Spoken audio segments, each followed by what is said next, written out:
Olá, boa noite. Boa noite. Exclusivo. Ex-prefeito de São Caetano rompe o silêncio e fala pela primeira vez sobre o processo, se retirou ou não contra a chapa do PSDB. Paulo Pinheiro descarta ser candidato a deputado em 2018. Mas diz que quer presidir o partido na cidade e quer ser candidato a prefeito novamente em 2020. A PAI de São Caetano faz 53 anos e celebra com missa. Presidente Jorge Salgado diz que a prefeitura ainda não quitou decisão judicial sobre repasse do governo federal. Vamos receber em nossos estúdios o engenheiro e professor da FEI para falar sobre o metrô ABC. O que é melhor, monotrilho ou BRT? Envie mensagem pelo WhatsApp, anote aí, 942429397. Hoje é sexta-feira, dia 9 de junho e o Grande ABC Notícias está começando.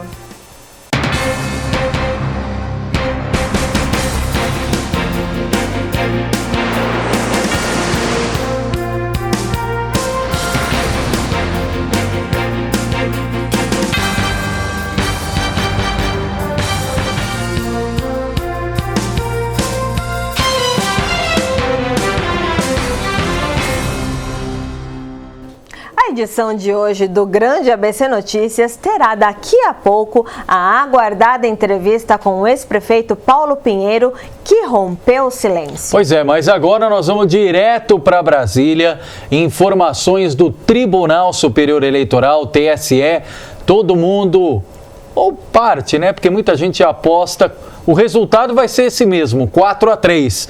Só resta oficializar para quem? Se a favor do presidente Michel Temer ou da chapa, que agora, como Dilma já foi impeachmentada, só resta saber o futuro de Michel Temer. Ou se será contrário ao presidente da República. Até o momento, e hoje não foi diferente, confirmada a expectativa. Então, até vou focar aqui na câmera 2, produção, para falar do resultado aqui no TSE até este momento. Então, o relator, o ministro Benjamin, fez o seu voto logo no início da manhã, que foi o voto mais demorado, e logo na sequência os outros ministros também proferiram os respectivos votos. Vamos lá então, situação de momento. Votaram pela condenação Herman Benjamin, relator do caso, na sequência Luiz Fux e Rosa Weber. Votaram pela absolvição Napoleão Nunes Maia Filho, Admar Gonzaga e também Tarcísio Vieira de Carvalho Neto. Nesta situação, o presidente da Corte Eleitoral, Gilmar Mendes, vai, e a gente espera que isso aconteça ainda hoje, dar o seu voto de Minerva, finalizando 4-3 para saber se favorável ou contrário à cassação da chapa Dilma Temer. Pelos últimos movimentos e pelas brigas em plenário envolvendo relatores Gilmar Mendes, que até então se posicionaram em lados opostos, ao que tudo indica, Gilmar Mendes deve dar um voto a favor de Michel Temer. Mas nós vamos seguir acompanhando aqui, até porque ainda na edição de hoje, também entrevista com o presidente da PAI, Jorge Salgado, lembrando que a entidade completa 53 anos e ainda não recebeu o repasse de toda a verba federal por parte da prefeitura. Mas antes, vamos falar de transporte. Você acredita no metrô na região aqui do ABC? Pois é, há muito tempo se fala no metrô ser a prática metropolitana, mas isso há muito tempo não acontece. Por quê? Teria que deixar de transportar os usuários somente no trajeto da capital paulista, como é feito hoje. O projeto do metrô ABC ganhou força nos últimos anos, mas até agora não saiu do papel. Diante desse cenário, os prefeitos aqui da região já cogitam trocar o formato, passando do monotrilho para o BRT. E para falar desse assunto, que envolve diretamente o ir e vir das pessoas na região, recebemos aqui na TV Grande ABC o mestre em Transportes pela USP, o professor de Engenharia Civil da FEI, Creso de Franco Peixoto. Boa noite, professor. Seja muito bem-vindo. Boa noite, Amanda. Boa noite, Leandro. Um prazer falar um pouquinho sobre esse assunto muito importante que certamente vai impactar bastante a vida do morador do ABC. Professor, é uma utopia a chegada do metrô no ABC? Para alguns pode ser, mas o grande problema é que nós temos que aliar uma série de fatos. A escassez de recursos ela é fundamental para que seja analisada. Nós precisamos encarar que a partir do instante que nós temos um volume de recursos que é da ordem de mais de R$1 bilhão, esse recurso, ele vai sair no prazo correto? Nós vamos ter a efetivação dessa incorporação? E outro problema também é com relação ao custo que normalmente nós temos na média para cada um dos modelos. Então, por exemplo, quando nós pensamos em colocar uma coisa linda, bonita, alta, como um VLT, que é um nome bonito também, como veículo leve sobre trilhos, né? Ele, você vê uma obra imponente, elevada, linda, mas ela está no papel. Para sair do papel, o volume de recursos é muito alto. E a hora que nós pensamos, aonde nós temos que ter o chamado dinheiro carimbado, ou seja, aquele dinheiro que já está estabelecido, já está aprovado, né? E ele vai ser levado para lá. Já existe esse montante suficiente para o projeto anterior?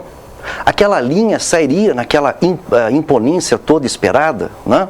Então hoje, de uma forma razoável e bem clara, a hora que nós pensamos numa solução que está efetivamente comprovada e de retorno adequado, está lá à disposição, por exemplo, em Curitiba, que é o BRT, que está, por exemplo, no Transmilênio na América do Sul.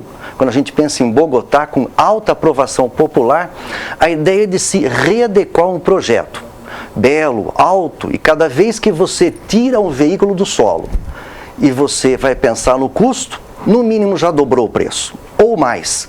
E se você tiver na superfície com toda a lógica do BRT, você acaba tendo um projeto com custo muito menor e aquilo que o morador do ABC mais quer vai sair do papel, a probabilidade aumenta. Agora, pegar esse ponto, professor, é importante, porque nós estamos no momento, primeiro, de um cenário de crise econômica, em que pese aí alguns indicadores já mostrarem a inversão da curva, esse período de recessão sendo ultrapassado, aumento do PIB, etc. e tal. Os gestores, em especial os gestores municipais, têm falado muito da dificuldade orçamentária, queda na arrecadação.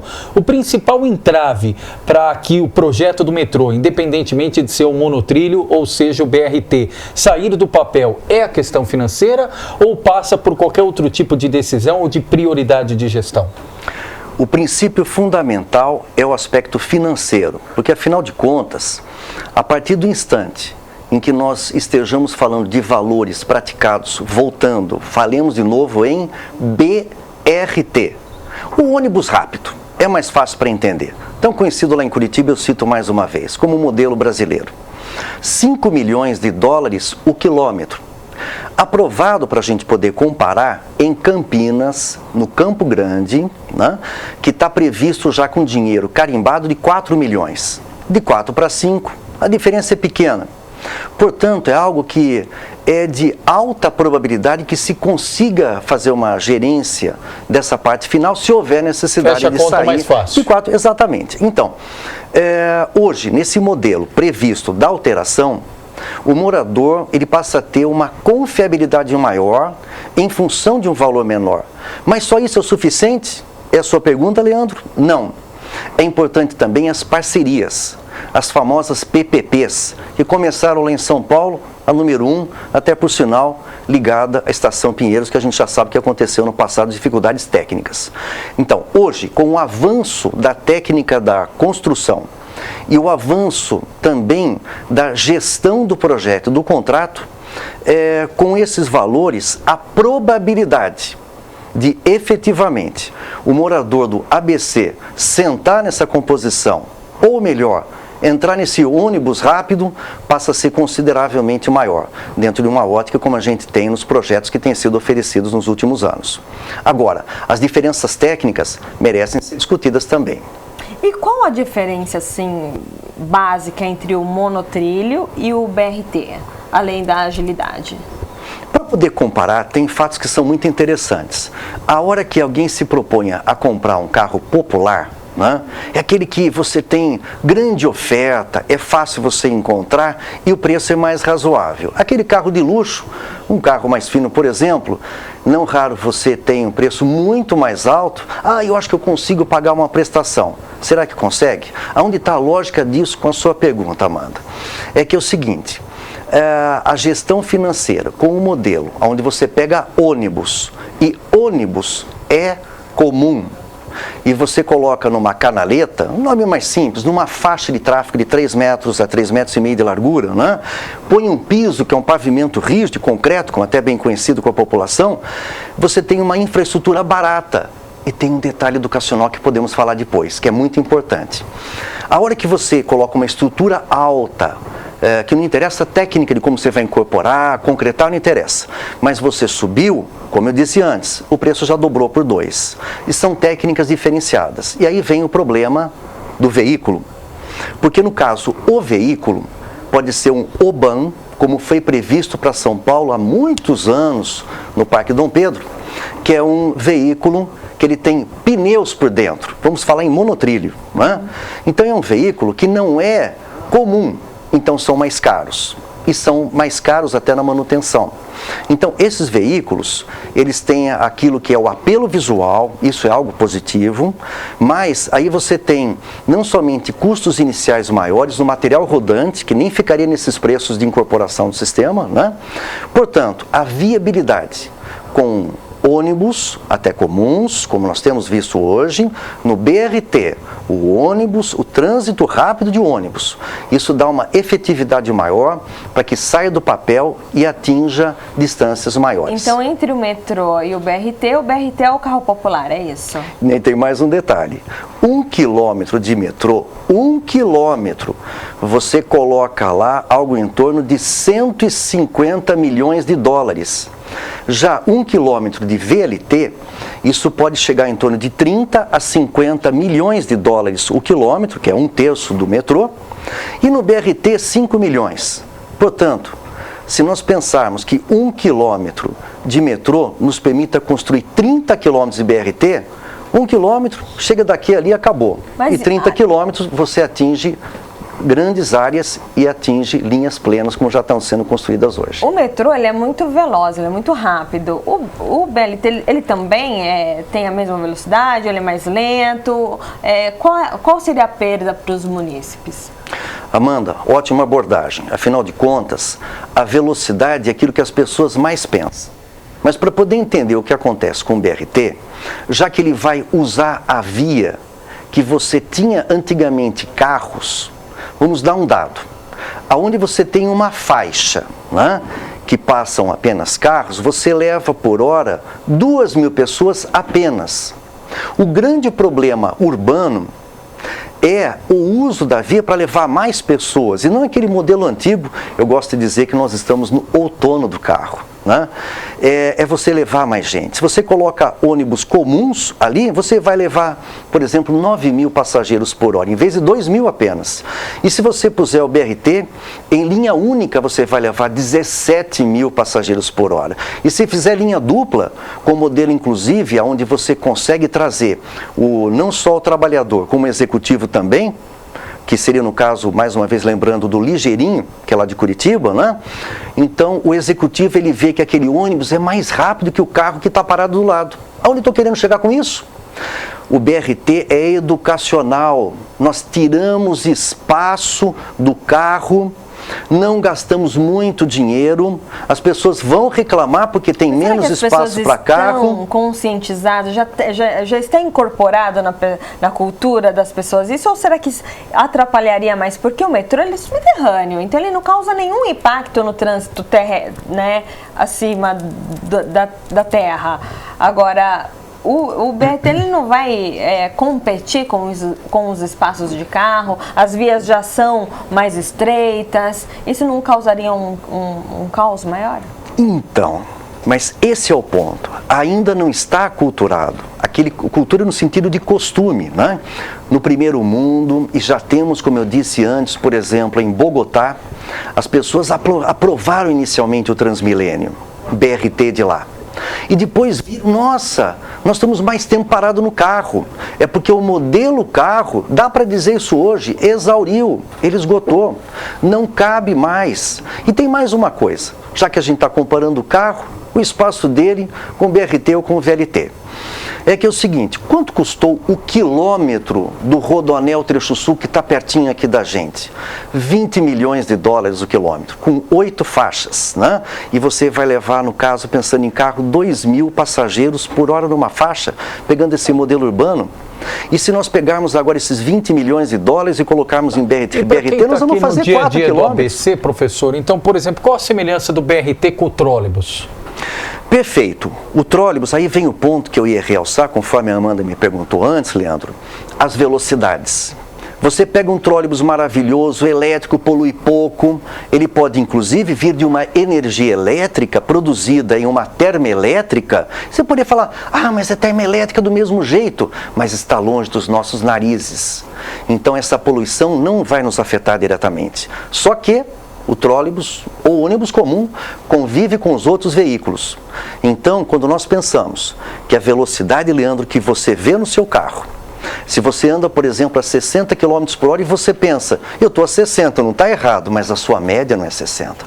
A média levando em conta semáforos, alguns congestionamentos, as mudanças de velocidade é 1/4 da velocidade. Um dado curioso. Se for em São Bernardo, então... Então, né? Isso é comum, né? Se a velocidade máxima do metrô de São Paulo é 100 km por hora, a média é 25. Isso é um fato. Então, se nós tivermos, no caso, voltando, né? O trólebus, o ônibus comum, convivendo com os outros carros, a velocidade média deles é pouco mais de o dobro do andar a pé. E olhe lá, 4 km por hora é a nossa velocidade para andar a pé. Se nós estivermos acompanhando o ônibus, 8 km, né? Então nós estaríamos imaginando um ônibus com velocidade máxima em torno de 40 km por hora. Essa é a verdade. Então trólebus ou ônibus, junto com os carros, baixa velocidade. E aí ninguém quer deixar o carro em casa. Por quê? Eu tenho que ir no ponto, tem um problema da segurança, né, que é um fato muito importante. O tempo da espera, exato, porque não existe, né, um aplicativo com um chip para você poder acompanhar, como em Londres, por exemplo, que está marcado. Já está entrando agora. Né, em todo ponto você sabe que... A hora que vai passar. A hora que vai passar. Isso, aqui é 3 minutos eu tenho meu ônibus. O meu vai levar daqui a 8 minutos, eu vou tomar um cafezinho ali no bar do lado. 30 né? segundos ele já reclamou, pois é. De tão pontual Santo que é. André começou a fazer, exato, mas ainda em caráter embrionário. Exatamente, por isso que eu falei, já está aqui beirando a gente, logo está nas nossas mãos. Isso que dificilmente sai da mão das pessoas, o smartphone, né? Parece que celular, veio para ficar, verdade, né? Tá junto ali. Mas voltando, a hora que nós pudermos sair desse jogo que parece que não tem saída, gato e rato, um para lá e outro para cá, carro aqui e ônibus ali, nós temos que dar vantagem para o ônibus. Isso é a solução. Não dá mais para pensar em projetos muito caros para atender principalmente carros. Não passa quase ninguém. Volto a dizer, 2.000 passageiros por hora contra 9.000 no ônibus comum, 17, 25 mil no BRT, ou 100.000 passageiros, como você perguntou antes, Amanda, do metrô. Uma capacidade maravilhosa. Mas vamos dar um dado. 100.000 passageiros por hora num metrô, a custo de 150 milhões de dólares. O quilômetro. E nós vamos construir um quilômetro e vai ficar quase como um enfeite, um brinde para a cidade. A solução é, à medida que nós tenhamos a efetivação de sistemas mais rápidos, nós vamos aculturando, eu respondo a sua pergunta anterior, nós vamos aculturando as pessoas para aquilo que esgotou, que é o carro. Mas o problema da segurança é um outro problema. As visões têm que ser amplas, né, holísticas, como nós falamos, né? Então você vai também criando uma pressão do usuário do BRT que vai querer segurança no ponto. E essa pressão também entra nos chamados 4 macrofatores, não é, Leandro? Como, por exemplo, fatores de ordem social, falamos nisso. Econômico é preço, se a gente não enxergar preço, não sai do papel. Nós podemos falar depois de uma área totalmente esburacada em Campo Grande, que não é Campinas, é Cuiabá, que desde 2013... o VLT não sai do papel. E do ponto de vista do prazo? Porque fica muito caro e você rompe o prazo. Do prazo, professor, o que diz respeito ao cronograma. Se houver a decisão agora de construir um BRT aqui para a região do ABC, quanto tempo para tirar do papel e para atender na prática o usuário do transporte coletivo? A efetivação de modelos de BRT tende a ser mais rápido do que modelos elevados, bonitos, que são bons também. Aqui não estou numa posição, quem tem que decidir é quem paga. Quem paga é o contribuinte, não é? Impostos, taxas. Nós vamos fazer aquele modelo bonito. Quanto de dinheiro carimbado nós já temos que está definido? E o Brasil ainda é um país que tem DRU, a desvinculação de receitas da União, que de repente tem dinheiro carimbado. Ué, cadê os 20% daqui já foram para outros aplicativos? Então, nesse caso, voltando nesse prazo de incorporação, como você perguntou, à medida que nós tenhamos um volume de recursos maior carimbado, que nós tenhamos um volume de recursos necessário menor, nós temos uma efetividade maior para poder responder a sua pergunta, Leandro. Sim, ele, para o planejado, por exemplo, 2, 3 anos, 5 anos, que ele deve realmente acontecer nesse prazo. Quando o volume é muito maior, a probabilidade dele parar por falta de recursos, impulsionado por crise, etc., ou realocação financeira, ou falta de PPPs, ele é maior e diminui a confiabilidade para a entrega. Na sua opinião, o senhor acredita que ainda teremos um transporte coletivo de qualidade, onde as pessoas passarão a deixar o carro na garagem para usar o transporte coletivo, assim como funciona em Londres ou em outros países da Europa? Acredito, mas nós não podemos tratar desse assunto com meias-verdades, tem que ser visto de uma forma plena. E a meia-verdade passa analisando, por exemplo, velocidades máximas. Quais são os 2 maiores problemas no trânsito nacional? É o excesso de velocidade e o beber e dirigir. Então, nós temos uma chaga nacional. Isso é pertinente. O custo de um morto no trânsito rodoviário brasileiro é em torno de R$600 mil. Então, que nós analisamos tudo isso, quando você pensa em um motorista profissional que está no ônibus, que está no BRT, ou aquele que conduza, por exemplo, um VLT ou o próprio metrô, o nível de risco é muito mais baixo. Isso entra nessa conta. Agora, a sua resposta, Amanda. Quando nós pensamos que numa cidade como Londres, a velocidade máxima é 30 km por hora para os carros, 30, né? Já desestimula o uso do carro. Essa que é a verdade. O Sistema Nacional de Identificação Veicular, com placas eletrônicas, já discutido há muitos anos, e aquilo que tem que ser dito, que é o pedágio urbano, vai contribuir para tirar o desejo de guiar o carro, porque ele vai começar a ficar mais caro. Vai incitar as pessoas a enxergar aquele veículo, naquele espaço que ele reclamava que o carro não pode ir lá, mas ele vê o ônibus mais rápido. Então nós vamos educar e vai haver essa cultura ao longo do prazo. Quanto tempo para isso?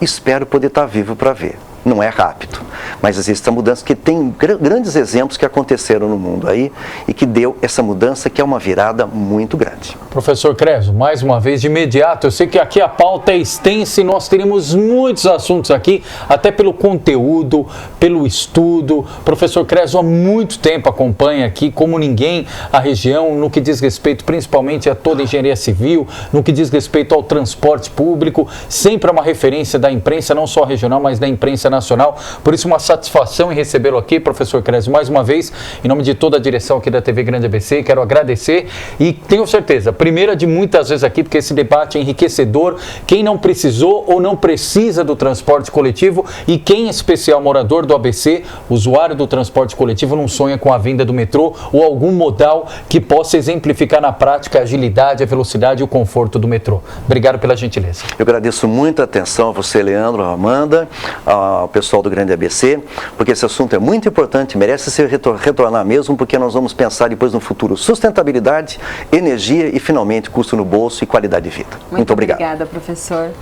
E agora vamos falar das polêmicas de São Caetano do Sul. Antes da entrevista reveladora do ex-prefeito Paulo Pinheiro, vamos falar da APAI, que ainda não recebeu o total dos repasses federais. O Leandro Amaral esteve hoje com o presidente da APAI na missa em comemoração aos 53 anos da entidade e atualizou o assunto. Acompanhe. Estamos aqui na APAI de São Caetano do Sul nesta sexta-feira. O fundo já diz, aniversário, data importante, 53 anos de trabalho aqui em prol de São Caetano, trabalho conceituado, destacado. E ao meu lado, nesse momento, o presidente da APAI, Jorge Salgado. Jorge, obrigado pela gentileza da entrevista e desde já, parabéns pelo trabalho e especialmente pela data de hoje. Agradeço, Leandro. Primeiramente, um bom dia a todos da TV Grande ABC. É mais uma honra tê-los você junto conosco aqui e levar para a sociedade, a cidade de São Caetano do Sul e a grande ABCDM, o nosso dia de convívio e a comemoração do nosso aniversário da PAI de São Caetano do Sul. 53 anos de trabalho, de dedicação, de amor, de carinho, e é lógico que abrilhantado por todas as nossas crianças, a família, a sociedade que compareceu em peso aqui na nossa instituição, para também agradecer tanto a Nossa Senhora de Fátima, a Nossa Senhora Aparecida, independente da religião, Leandro. Mas é um trabalho que nós sabemos de gratidão. Ao mesmo tempo que nós temos que agradecer nossos colaboradores, nossos funcionários, em nome da professora Chayene, que fez uma grande apresentação do coral aqui das crianças, que emocionou, contagiou. Verdade. E o trabalho também que a nossa coordenadora pedagógica, a professora Rosana, vem fazendo frente à instituição.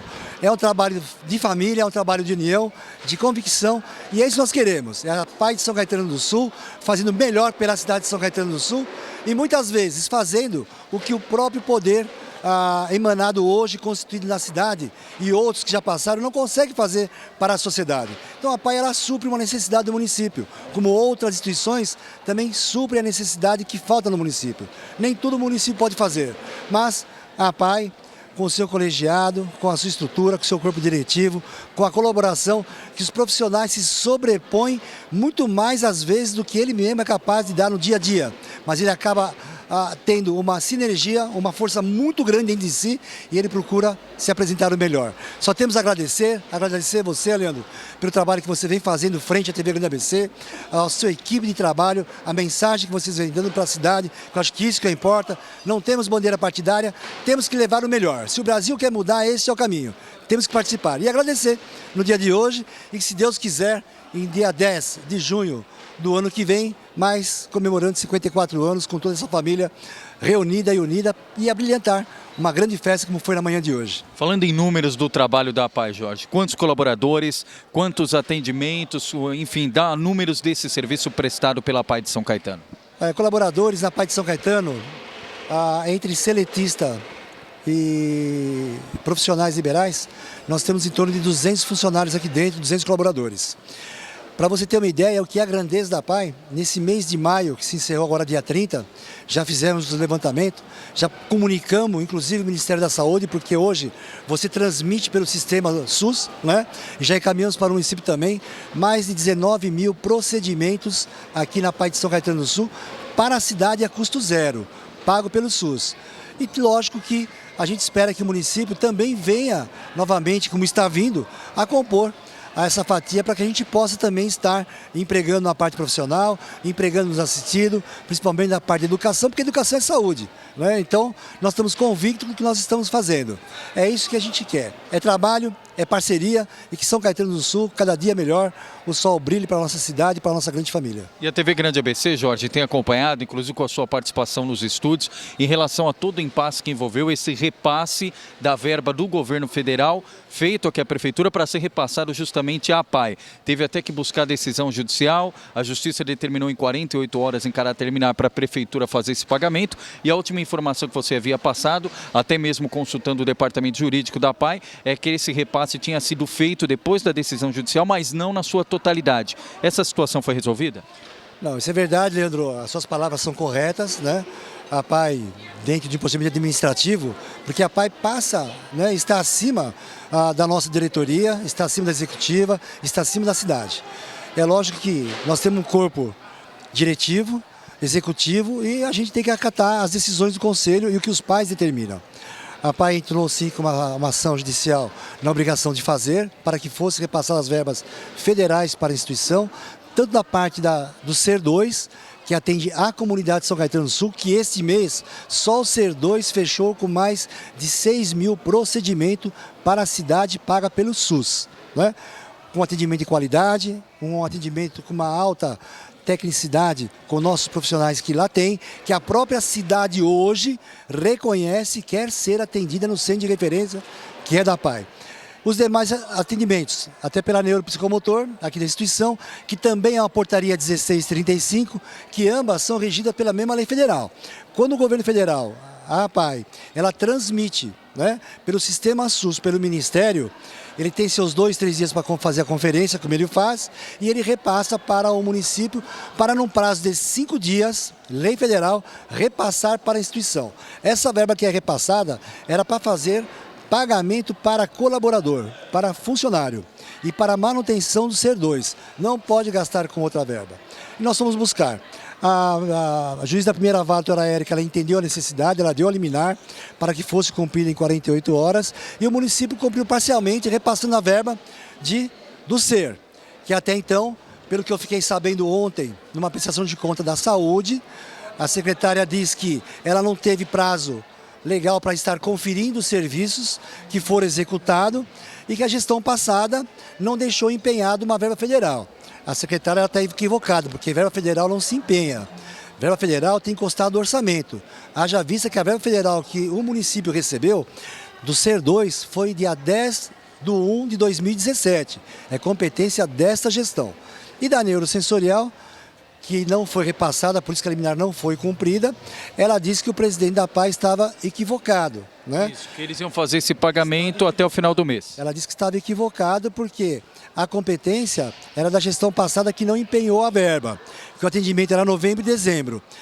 Ela se contrapõe quando ela diz que ela precisa estar recebendo a documentação da neurosensorial, ela tem que fazer a sua conferência como tem, é legal, é devido.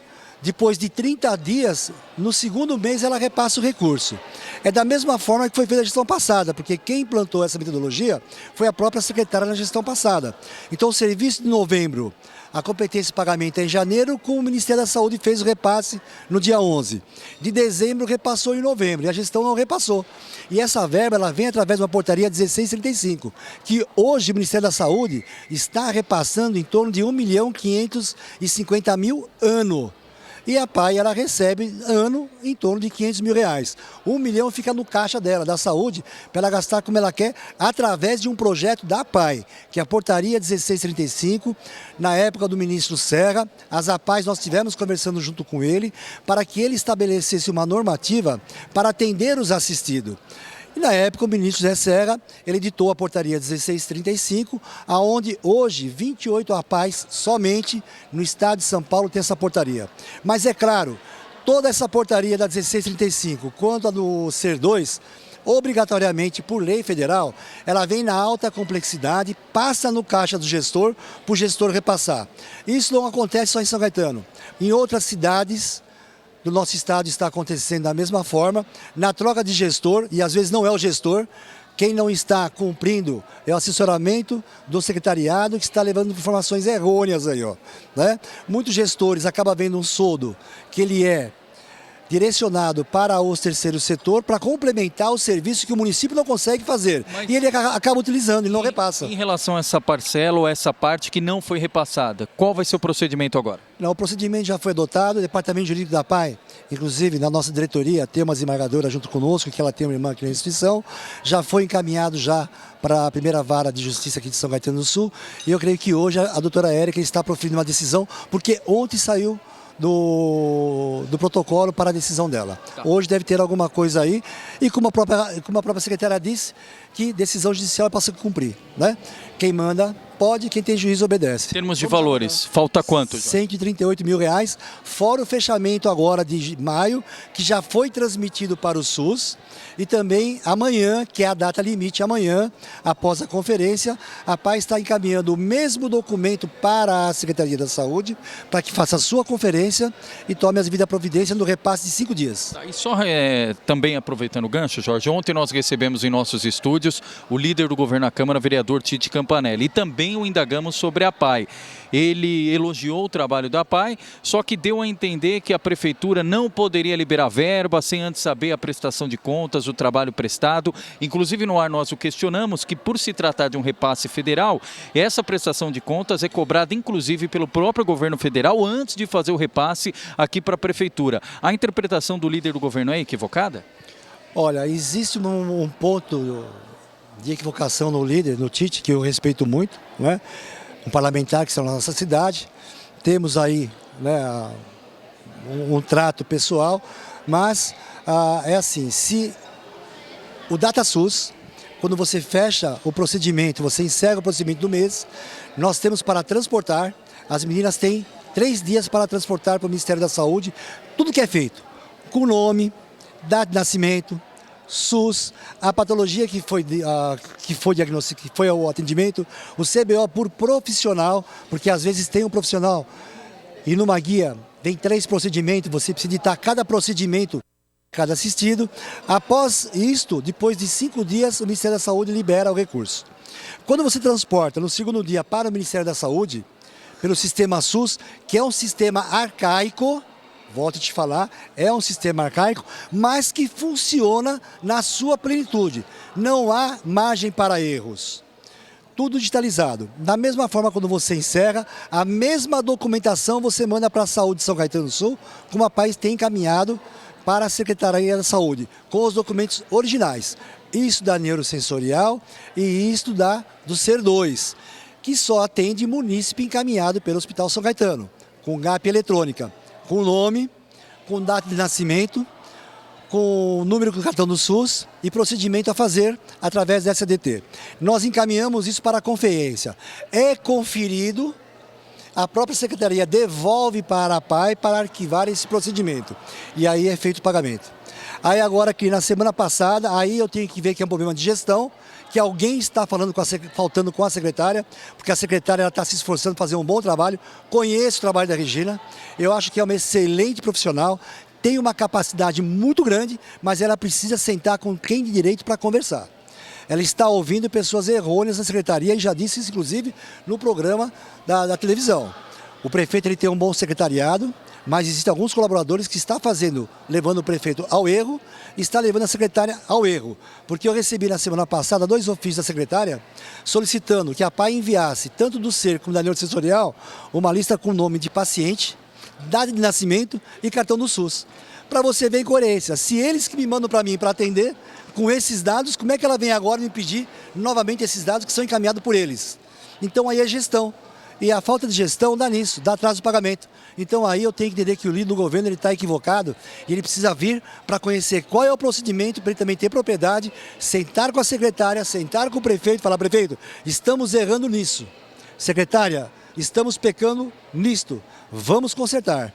É assim que funciona, para que não haja essa desinteligência e alguém amanhã pode usar a PAI como um todo, volta a falar que não é só São Caetano, né, que está trabalhando contra o governo, alguém quer mal o governo. Não, nós somos governo e o prefeito Auríquio sabe disso. O quanto eu lutei ao lado dele, luto ao lado dele e ele sabe o carinho, pena que nós já estamos no mês 6 e até hoje ele não veio visitar a PAI de São Caetano do Sul e ele sabe o carinho que esses colaboradores, essas crianças, o têm com ele. Porque no ano passado ele esteve aqui várias vezes, antes da eleição, e ele sabe como ele foi tratado aqui na instituição. Então sabe o carinho e o respeito que a PAI tem por ele. Alguém não está tendo, mas nós temos que entender que com o passar dos dias, tudo vai solucionando, o prefeito ele vai chegando de uma forma um pouco melhor, mais homogênea, e como ele gosta de fazer, ele deixa todo mundo de lado e ele caminha sozinho. Ele vai na fonte para saber o que está acontecendo. E da mesma forma com a secretária, que a gente sabe que a parceria nossa é muito grande, a secretária é muito respeitada aqui na instituição, todos aqui dentro admiram o trabalho que ela faz, admiram muito o trabalho, tanto é que em ocasiões passadas caminhei muito par junto com ela, muito próximo a ela e com lealdade, e ela sabe disso. Agora, o que não podemos é ficar numa linha de tiro daqueles que estão afastados e querem o quanto pior, melhor. Isso não pode, né? Nós temos que fazer a nossa cidade crescer. Temos que levar para frente, somos referência. Eu tenho certeza que a dificuldade que o prefeito está passando é uma situação delicada. Ele teria que ter um outro olhar nesses primeiros meses, 6 meses, também para todas as instituições de São Caetano, que não pode ser penalizada no entendimento dele, às vezes, por uma gestão errônea que foi do passado. Eu não compartilho de gestões errôneas. Participei da gestão passada, o que é certo eu apoiei e o que é errado a gente vamos resolver para ver o porquê que aconteceu. Agora, não podemos penalizar as instituições. Não pode as instituições, não pode as nossas escolas ficar 6 meses do primeiro ano, do primeiro mês de 2017, sem receber um centavo para custeio. Como é que você paga professor? Como é que você paga funcionário? Como é que você faz a manutenção das unidades? Não podemos falar que existe a recessão. A recessão cabe ao gestor. O gestor, quando ele assume o ativo e o passivo. E todo mundo que assumiu a cidade, o prefeito Paulo Pinheiro, quando assumiu, sabia a herança que o prefeito, vamos dizer assim, Auríquio, estava deixando para ele. Ou seja, a continuidade. O prefeito Aurico, quando assumiu, também sabia o que já estava acontecendo. Então não adianta a gente ficar tirando pelo outro. Até pelo sinal, Leandro, que eu entendo da seguinte maneira. Nenhum gestor vai contra o gestor que está deixando a gestão. O prefeito Paulo Pinheiro não acionou o prefeito Aurico e o prefeito Aurico não vai acionar o prefeito Paulo Pinheiro. Isso existe sim, um trabalho sério, existe uma determinação daquele que quer o melhor pela cidade, porque aquele que fica reclamando do passado, não tem olhos para frente, não vai caminhar nunca. Nós não podemos ser assim. Nós temos que ter a firmeza que nós estamos fazendo. E São Caetano tem um bom prefeito, tem bons secretariados, mas está faltando alguma interlocução aí, porque infelizmente, até no Poder Legislativo, que teria que tomar algumas outras providências, não estão tomando, porque estão pensando em si e não na coletividade que os elegeram para estar representando a cidade de São Caetano do Sul. Jorge Salgado, presidente da APAE, obrigado pela gentileza da entrevista, mais uma vez, parabéns. Obrigado, Leandro, obrigado a vocês, a TV Grande ABC, a todo o seu colegiado que traz a informação para a nossa cidade de São Caetano do Sul e mais uma vez agradecendo a nossa APAE de São Caetano do Sul, na pessoa da nossa coordenadora, a professora Rosana, a nossa professora Chayene, que com muito carinho e amor trouxe para nós e abrilhantou essa festa de 53 anos para nós. Um bom dia, que Deus nos abençoe.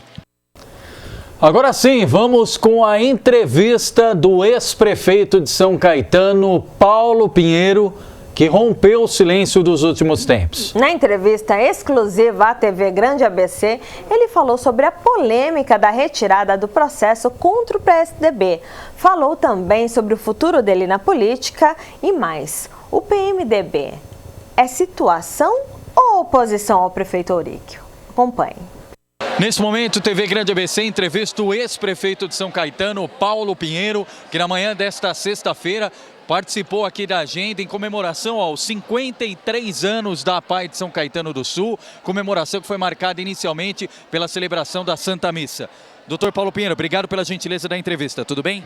Eu que agradeço por um tempinho que não lhe vejo, né? E uma satisfação tremenda, Leandro, que sempre tivemos juntos, vamos continuar com fé em Deus e aqui agora comemorando esses 53 anos dessa instituição que sempre prestou um bom serviço para a cidade, um excelente serviço e queira Deus que continue tendo essa condição de estar prestando um serviço de qualidade para a população de São Caetano do Sul, por essa comunidade que sempre está aqui vindo e sendo amparada pela APAE.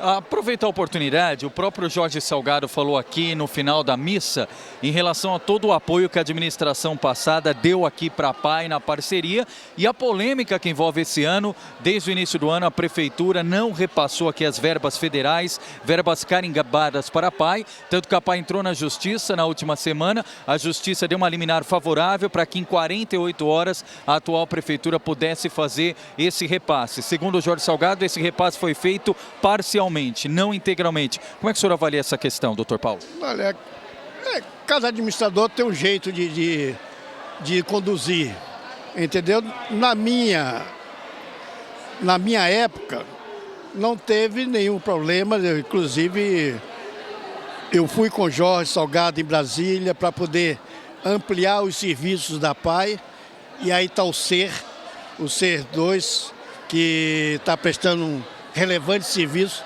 até para os munícipes de São Caetano do Sul, que não são realmente o foco principal, que é a APAE, de trazer essas pessoas que têm problemas diferentes daqueles que são para reabilitação, mas foi uma somatória de serviços que nós fizemos com esse SER, onde pessoas que estão com problema de mobilidade, problemas ortopédicos, que lá procuram esse SER 2 e está prestando um excelente serviço. Então a contribuição na minha época que eu fiz e que o novo gestor com certeza vai querer também estar dando aos seus munícipes uma qualidade de atendimento e a APAE está aí para poder estar servindo.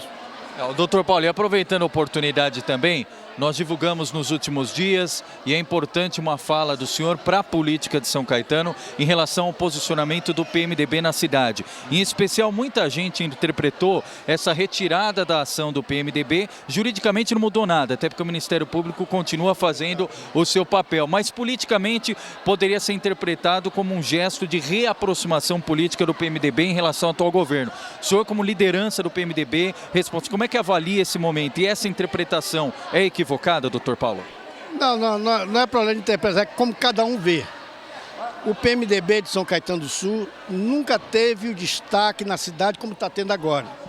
Isso graças a quê? A esse grupo que se formou. Eu fui para o PMDB, me elegi pelo PMDB. O PMDB hoje tem 3 vereadores. Na minha gestão tinha 3 vereadores. O PMDB antes era partido de aluguel, hoje não é partido de aluguel. Então a contribuição que a gente deu para o PMDB foi essa. Hoje respeitam mais o PMDB na cidade.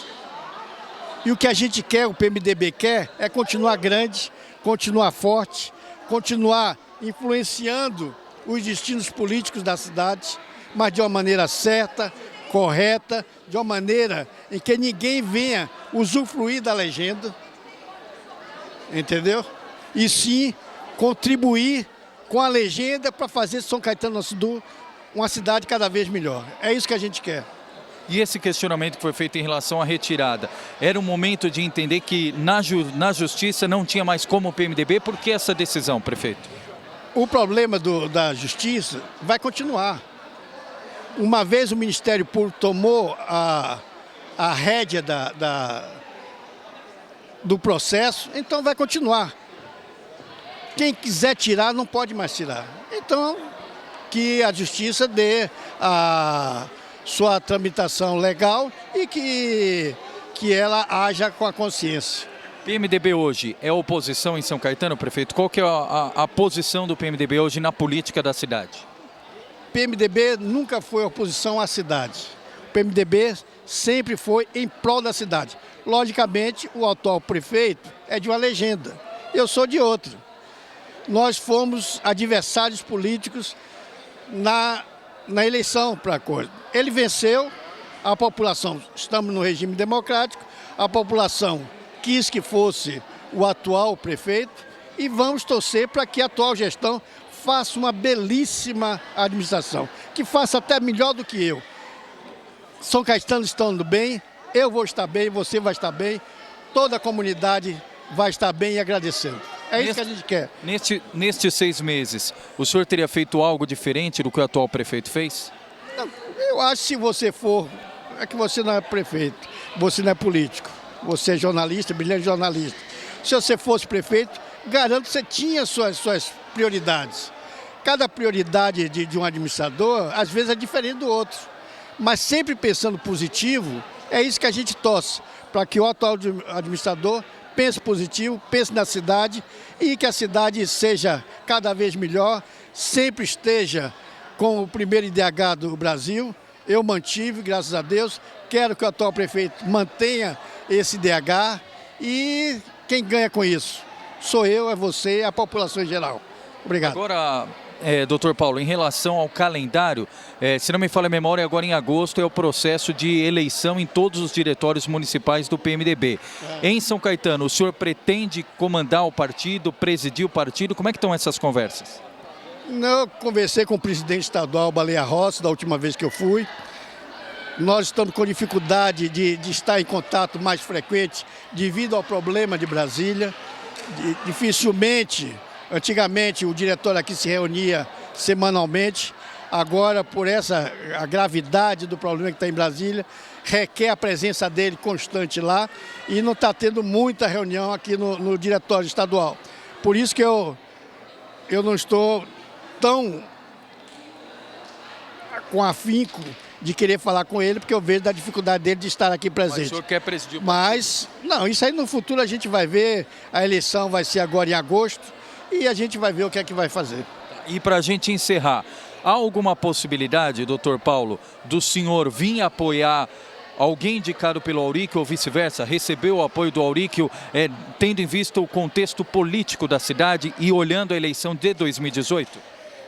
Não, a eleição de 2018, cada um vai, até do meu partido, vou dizer, do PMDB, às vezes tem um vereador ou um filiado do PMDB que vai apoiar tal candidato a deputado, porque às vezes tem um parentesco, às vezes acontece, e às vezes não é do mesmo partido. Mas eu vou torcer para que os integrantes do PMDB apoiem os candidatos do PMDB.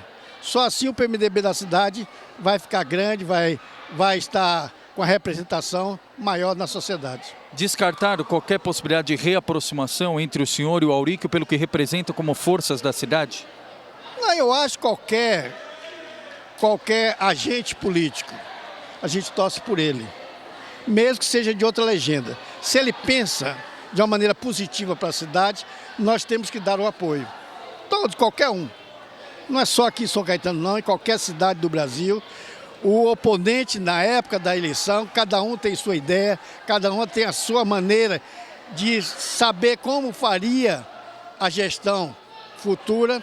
Ele tem a ideia dele, eu tenho a minha, ele tem a vontade dele, eu tenho a minha, cada um vai seguindo. Mas agora, como eu perdi a eleição, ele ganhou, eu torço para que ele faça uma boa administração e quem vai ganhar com isso sou eu e é todo o munícipe da cidade de São Caetano do Sul. Doutor Paulo, quero agradecê-lo, quero aproveitar esses espaços para que o senhor agora faça as suas considerações finais, como a gente falou inclusive no ar na TV Grande ABC, desde o primeiro momento, como de costume, sempre procuramos dois lados, procuramos o senhor estava com outro tipo de agenda que não poderia atender e hoje gentilmente abrir espaço aqui, o senhor fazer as suas considerações finais, principalmente mandando uma mensagem para aqueles que têm dúvida ou que questionaram os últimos movimentos políticos de São Caetano, em especial do senhor. Fique à vontade, mais uma vez, obrigado pela entrevista. Não, eu que agradeço a oportunidade de estar falando, mas na realidade é quem não vive política assim, de uma maneira assim, mais intensa, e principalmente dentro de cada partido, fica sem saber o que está acontecendo.